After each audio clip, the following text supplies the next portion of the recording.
So yan po no, what's up sa inyo mga pat, magandang umaga, tanghali, hapon, gabi, kung anong oras nyo man ito mapapanood mga pat, kagigising ko pa lang pero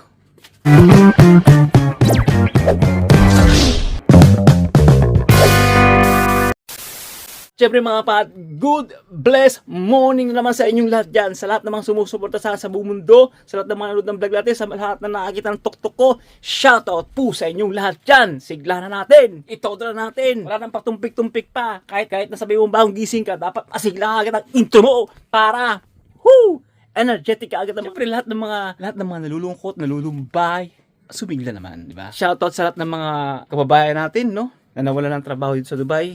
Kapit lang. Ang sabi nga lahat ng mga nagsara na pinto, may magbubukas na opportunity para sa inyo. Kaya receive nyo na yung mga pangat. Mag-pray lang kayo and i-receive nyo na. Once you pray, kailangan may faith and then receive and then kilos. Galaw, yan. Pasasan, makakakuha rin kayo ng trabaho mga pangat. Kung din tiyaga lang, tiis lang at huwag masyadong dibdibin. Alam ko mahirap, hindi madali mga pangat. Pero lagi lang tayong kumapit kay Lord, lagi lang tayong maniwala sa kanyang kakayanan, sa kanyang kapangyarihan, sa kanyang grace mga paangat, no. Hindi na tayo pwedeng maglugmok pa, pahirapan pa natin damdamin natin. Kaya tiwala lang tayo. Hindi niya tayo papabayaan mga pat kapag ikaw ay naniniwala sa kanyang kapangyarihan at grace at biyaya. Siyempre mga pat, importante mga pat na lumalakad tayo sa kanyang kalooban. No, importante yun. Siyempre si Lord mga pang banal yan Banal, makapangyarihan, holy. Although mga pat, pumunta sa rupa para sa mga makasalanan. Pero mga pat, sumasama siya dun sa mga talagang lumalakad sa kanyang katuwiran, no mga pangat. Yun yung mga ginagabayan niya. Kaya kailangan lumakad tayo sa kanyang kalooban mga pangat. Para samahan niya tayo sa ating laban. Samahan tayo ng Lord. Basta kapit lang and maniwala lang tayo sa kanyang kapangyarihan and lumakad tayo sa kanyang kalooban. Yun. At siyempre mga pangat, hindi lang ngayong crisis mga pangat tayo lapit sa kanya. Even though tayo ay nandun sa kaginhawaan, nasa magandang sitwasyon, we need to pray and lapit pa rin sa kanya mga pangat. At magpasalamat siyempre. Sabi ko nga lagi sa outro ko, sa pagsubok at tagumpay, to God be the glory.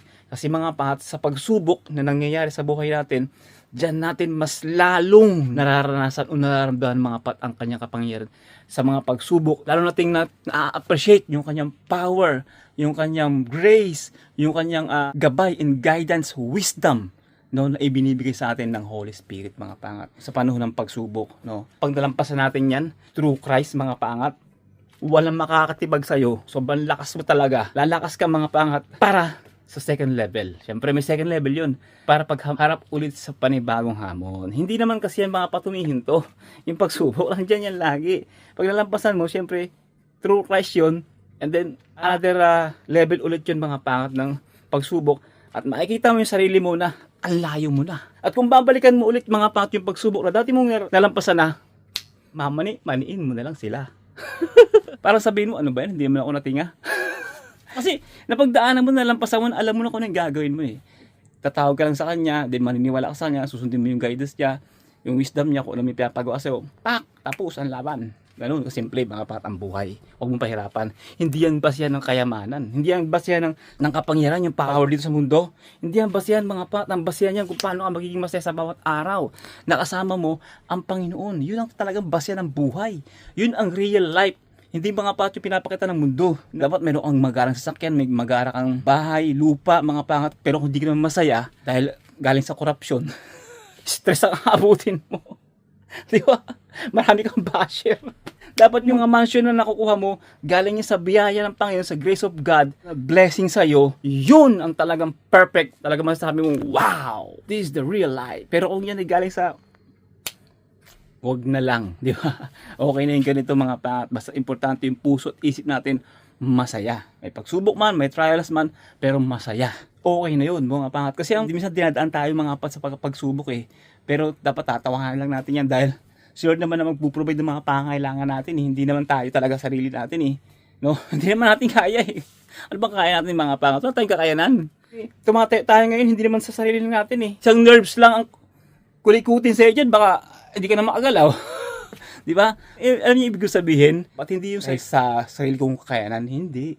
Kaya lang mga pangat, binibigyan lang tayo mga pangat ni Lord ng kalayaan.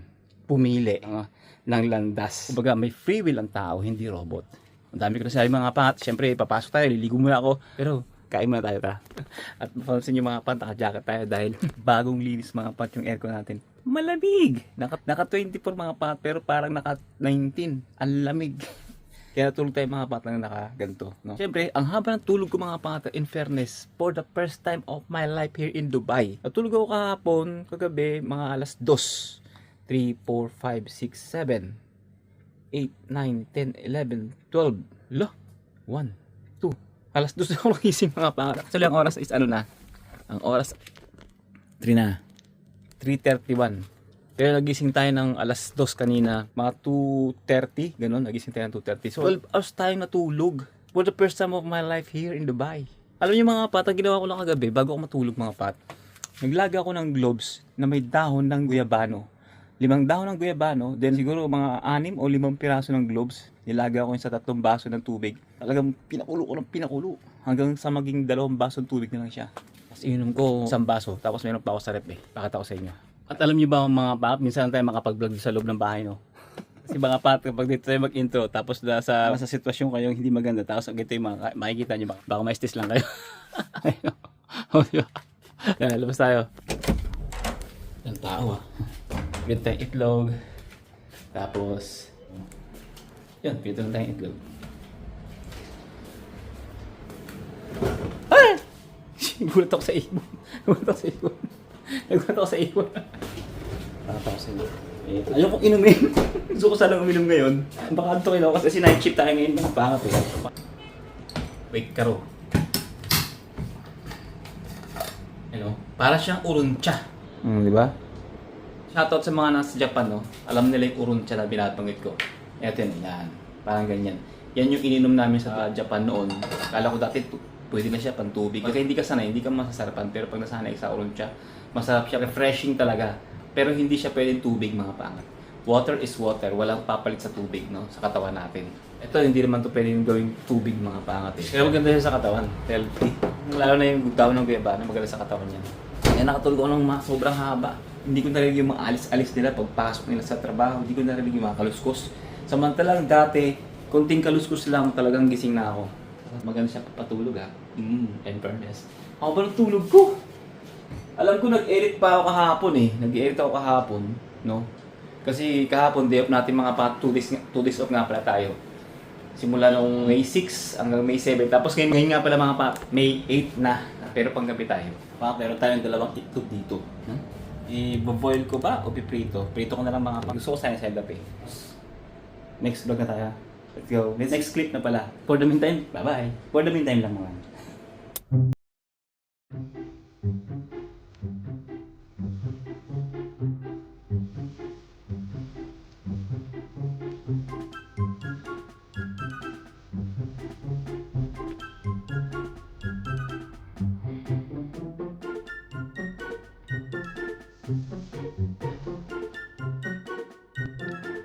Napablog ako mga pangat.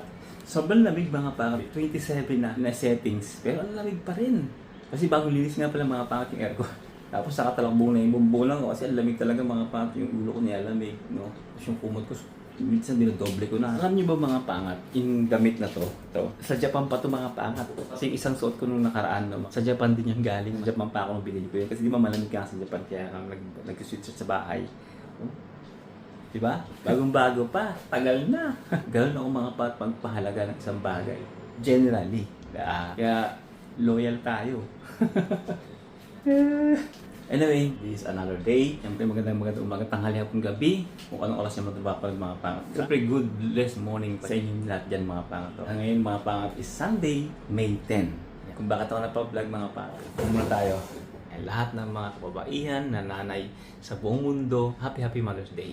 Kung pasalamatan yung ating mga magulang, no? Sa kanilang pagiging ilaw ng tahanan. Lalo sa nanay ko, happy Mother's Day sa iyo, Nay. At siyempre gusto kong pasalamatan yung nanay ko sa pag-aaruga, no? Mula nung bata pa tayo, sa pag-carry, 9 na buwan, at sa paglilihi pa lang. Hindi matatawaran yung mga bata. Pag wala yung ating ina mga bata, walang magliliwanag, no? Kahit na maingay, kahit na madaldal, kahit na lagi nakabunganga, dahil yun ang kailangan natin lagi. Remind, no? Remind na paulit-ulit para lang matanda natin mga pangat. Yung dapat natin gawin mga pangat sa araw-araw, no? Kaya landyan sila, taga-remind, taga-paalala. At Sa asawa ko, syempre, huwag mong kalilimutan na mahal na mahal kita. I love you 3 times a day. Kapatid ko, sa mga tita ko, sa mga hipag-hipag ko, sa lahat ng mga paangat dyan, no? Sa mga kanayan sa buong mundo. Happy Mother's Day sa inyo lahat. Siyempre, maraming salamat ulit sa inyo, aming ina, na patuloy na ginagampanan yung kanilang responsibilidad bilang asawa, bilang magulang sa isang tahanan, no? Tayo namang mga anak, no? At habang nakikita pa natin yung ating ina, sabihin na natin yung gusto nating sabihin mga ganda, iparamdaman natin yung tamang pagmamahal, ibigay natin yung dapat nating ibigay. Kasi mga pat, minsan ang problema mga pangat sa ating, hindi lang sa mga Pilipino, sa buong mundo, no, na kapag nandun na sa hantungan yung isang tao, no, na mahal natin, doon natin sinasabi yung magagandang bagay, no, magandang salita, no, na gusto nating sabihin, pero huli na ang lahat mga pangat dahil hindi na yun naririnig. Tapos doon natin ibibigay mga bulaklak, anong bagay na ibinibigay natin. Pero hindi niya ma-appreciate mga pangat, is too late. Mas maganda habang buhay pa, sabihin natin mga pangat yung gusto nating sabihin, no? Mahal mo, sabihin mo, mahal kita inay, I love you, no? Kahit yung harutan lang, no? Yung kulitan lang, sabihin mo, I love you. Yung iba kasi parang na-awkward kapag masyadong seryoso. Kahit sabihin mo, harutan lang kayo, no? Nagkukulitan lang kayo mag-ina, no? Hindi naman kailangan laging seryoso. Basta sabihin mo, nay, mahal talaga ta. Pag nagluto yung nanay mo na masarap, kahit anong klaseng putahe, kahit hindi masarap yan, salamat. Appreciate nyo mga pangat, appreciate. Salamat na, the best ka. Sarap ng luto mo. Sabay, thank you Lord sa nanay ko. Yeah, no? Bigyan mo ng mga bagay na magpapasaya sa kanya, no? Abot kaya mo, siyempre. Kasi mga pag ando na sa hantungan yung isang tao, ipinangungutang pa natin, makabilang ng bulaklak, no? It's too late na. Wala hambang buhay pa, iparamdam natin yung pagmamahal sa ating ina na nagkarga sa atin ng 9 na buwan sa kanyang sinapupunan hanggang mailuwal tayo. Yun ang sakripisyong ginawa ng ating mga ina, mga pangat. Kaya kailangan nating i-appreciate yun habang buhay pa, habang nandyan pa, habang nafe-feel pa natin sila. Nakapihan natin mga pangat, ang ating mga ina. Kaya sa lahat ng mga ina dyan, maraming salamat sa inyong walang sawang pagkalinga, pag-aasikaso sa amin. Mula kaming ipinanganak hanggang kaming may asawa na minsan, nandiyan pa rin kayo, dyan pa rin yung inyong pag-aalala, no, sa inyong mga anak. Sabi nga, parents is parents, mga pangat, no. Kaya maraming salamat from the bottom of my heart, no. Happy Mother's Day ulit sa inyo. At sa aking inay, mahal na mahal ko kayo. Talaga namang hindi matatawaran yung inyong sakripisyo sa aming magkakapatid, no. Talagang hindi kami magiging ganitong klaseng uri ng tao kung hindi dahil sa inyo na nagturo at naggabay para makilala ang ating Panginoon. Kaya maraming salamat dahil ginamit, no, ng Panginoon bilang magulang namin, bilang ina namin, bilang gabay, no, ginamit ng Panginoon instrumento. Salamat ulit sa iyo, Nay, at mabuhay ka hanggang gusto mo. Ay kung dinadalaan sa Panginoon ang inyong kalusugan, ang inyong kalakasan, magkaroon kayo ng kapayapaan ng isip at puso, no. At inulit ko, shoutout ulit sa mga nanay dyan, sa buong mundo, sa mga paangat na nanay dyan. Shoutout sa inyo. And I pray na kung nasan man kayo naroon sa mga oras na to, ngayong May 10, alas 5 dito sa Dubai, kung nasan man kayo, I wish and I pray na nasa mabuti kayong kalagayan at kalusugan. Siyempre, hindi pa tapos ng vlog na ito mga pangat. Napablog lang ako kasi Happy Mother's Day nga. Pasok pa tayo mga pangat! Papasok na may araw, uuwi din may araw. Yun, di ba? Good morning mga pangat! Good morning! Uwi na! Let's go! Sa latin na tayo! Araw pang pumasok, may araw ding uuwi. Tayo may makasalubog tayo, tago tayo. Tago. Ayun o, seryoso. Seryoso.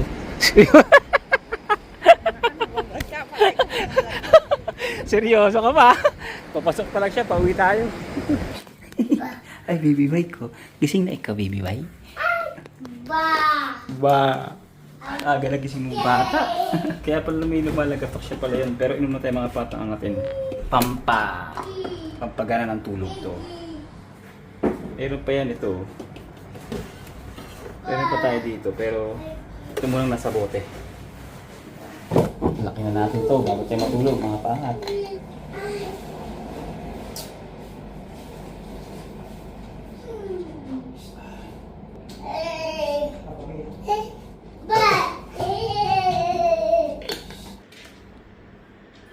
Good morning mga pangat.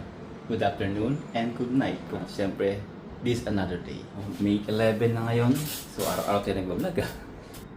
Ang hirap ng 12 hours duty. Parang hindi ako gano'ng nakatulog. Dumating ako alas 9 kanina. So natulog ako alas 10. Tapos may nagbabarena mga pangat. may ginagawa siguro sa ibang flat. Nagbabarena. Anyway, yung pinag-usapan natin kahapon sa Mother's Day, no? Yung prinsesa natin mga pangat, ina-spill niya yung mama niya lagi. Yung Mother's Day kahapon, nag-message sa group namin yung ating may bahay. Wala bang pa-cake dyan? Nagpadala agad yung ating prinsesa mga pangat, no? May pa-cake mga pangat, you know? Di ba? May pa-cake. Spill na spill sa kanyang anak. Pero anyway, yung sinasabi ko mga pangat, no? Na habang kaya pong pasahin yung magulang mo, pasahin mo. Actually, si prinsesa, hindi maramot na anak. Pero hindi namin pinipare sa mga pangat yung aming mga anak na magbigay o whatever, soever. Yung kanilang kimuchi, ano ba yun sa Tagalog? Kimuchi. Yung Japanese yun mga pangat. Japanese yarn. Kimuchi means bukal sa yung kalooban. May mas malalim pa doon yung masaya ka sa ginagawa mo. Ikinisasaya mo yung bagay na ginagawa mo. Yun yung parang kimuchi. Kimuchi mo, no? Ganun. So anyway, dahil Mother's Day tayo mga pangat, basa tayo ng comment mga pangat. Comment lang siya nung 12 hours duty nga tayo, no, na pinabanggit ko.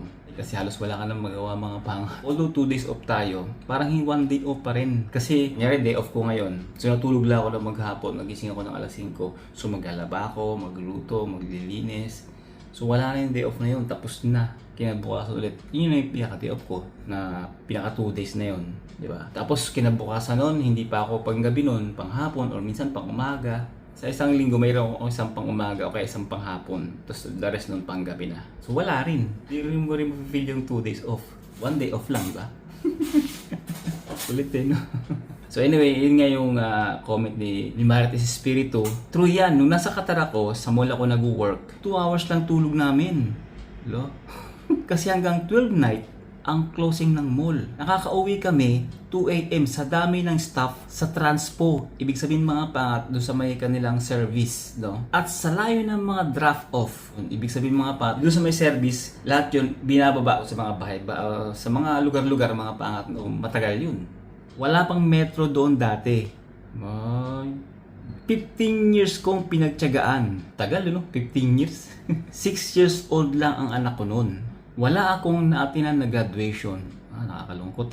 Ngayon, isang ganap na siyang engineer sa Dubai. Wow. Ngayon ay na-practice ko na ang kurso ko. At sa school ako nag-work. Nakakatulog na ako ngayon kasi 8 to 4 PM ang work ko. Ngayon, God is great. Yun, mga paangat, no?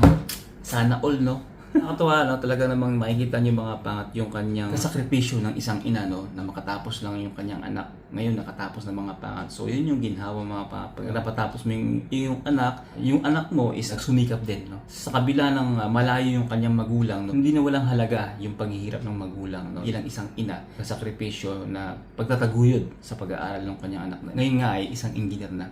At nakakatuwa yun sa mga kabataan, no, na ng maturity or malinaw na pag-iisip, no, kung bakit malayo yung kanilang magulang, no, at mga lang nauunawaan yun. Okay. Maganda yung ganong mga pag-iisip ng isang kabataan. Dahil dyan, mas maganda yung nagiging resulta, mga bunga. At ngayon, inaani na nila na magkasama sila ng kanyang ina dito sa Dubai, no. Makakatuwa lang, no, na hindi rebellion at hindi self-pity, hindi iniisip na bakit malayo, ganyan-ganyan, no. Yun nga, talagang grabe, no? 2 hours lang yung tulog. Ang hirap nun. At sana na-inspire kayo sa kwento ni Madam, no? Na talagang 15 years niyang pinagtiyagaan yung kanyang paghihirap. At ngayon, nasa magandang kalagayan na siya ng trabaho.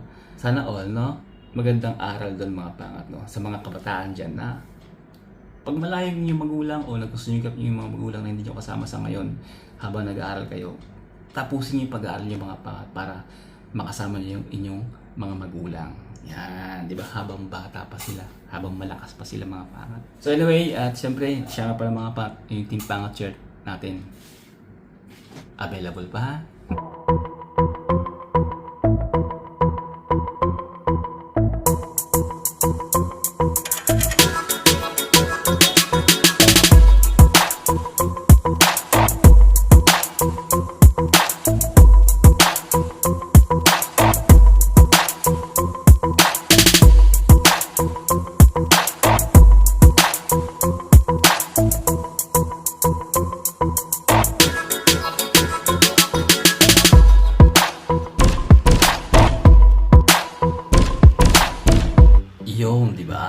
mga pangat, syempre, at kung umabot ka sa punto ng bigyan to, maraming salamat sa pagsama sa akin ng ilang araw, 3 araw natin ginawa ito mga pangat. Syempre, don't forget to like, share, and subscribe. Kung bago ka pa lang, Happy Mother's Day. Think positive lang, good vibes, God bless you. At sa lahat ng pagsubok at tagumpay, to God be the glory. See you in the next one. God first always. Bye-bye. Pass pa tayo. Let's go! Siya nga pala mga pangat, no? Ito, huwag yung pansinin yan ha, kasi hindi basura yan. Ito, ginagamit namin mga pangat sa care group pagkakain kami. Ito, plato, baso, yan. Bayan, yan o, diba? So, ito naman mga pat, yung plastic na plato na malaki. Lagyan mo ng puto, palabok, ito yun. Ano, diba? Ito naman mga pangat, ito yung plastic ng basura. Pag katupi yan, yun. Kuha ka lang dyan. Lalagay mo na doon para palagay mo ng basura. Kaya hindi yan marumi mga pangat ha. Huwag kayong maalibadbaran. Pabayaan mo na yan dyan. At least alam niyo na ngayon kung ano yan.